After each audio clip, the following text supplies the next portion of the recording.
त्या ठिकाणी आपण फर्स्ट क्वेश्चन सॉल्व करणार आहे. A light beam is incident at an angle twice the angle of refraction. The angle of refraction is. तर एक लाईट बीम इन्सिडंट होते आणि त्याचा अँगल ऑफ इन्सिडंट हा ट्वाइस आहे अँगल ऑफ रिफ्रॅक्शनच्या. तर आपल्याला अँगल ऑफ रिफ्रॅक्शन या ठिकाणी फाइंड करायचा आहे. तर हा क्वेश्चन 2011ला आलेला होता. याचे 4 ऑप्शनपैकी पहिलं जे ऑप्शन आहे ए, ते आहे 2 cos inverse mu divided by 2.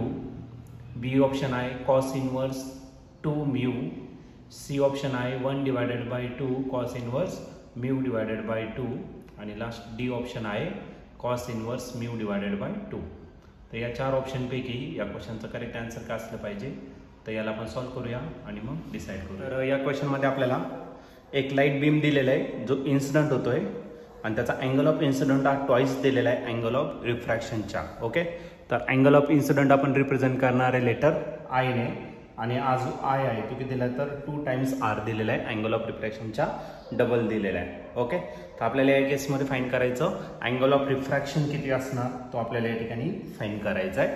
तर या केसमध्ये आपण स्नेल्स लॉ या ठिकाणी काय करणार तर यूज करणार अकॉर्डिंग टू स्नेल्स लॉ.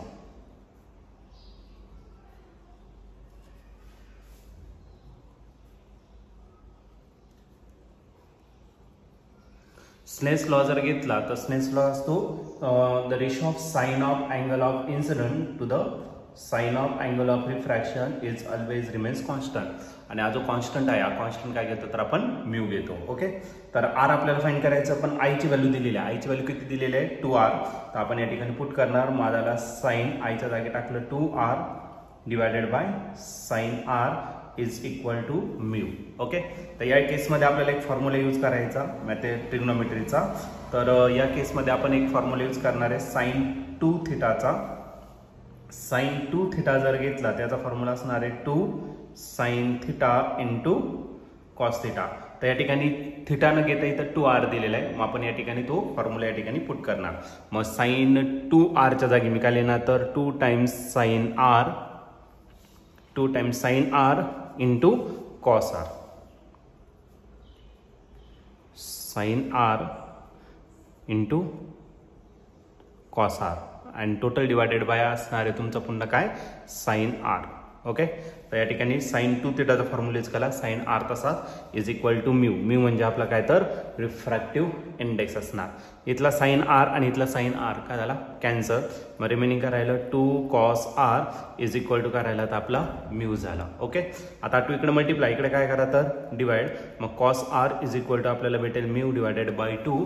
आणि फक्त जर r जर फाइंड केला आपण, एकदा cos आहे इकडे काय करा तर cos इनवर्स करा. मग r इज इक्वल टू काय भेटेल आपल्याला cos inverse mu divided by 2. आणि या ठिकाणी तुम्ही ऑप्शन जर बघितलं तर ऑप्शन पहिला आहे 2 cos इनवर्स म्यू अपॉन 2, तो चालणार नाही.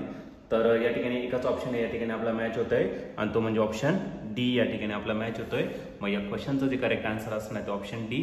ऑप्शन डी म्हणजेच काय r is equal to cos inverse mu divided by 2. ते त्याचं राईट आन्सर असेल.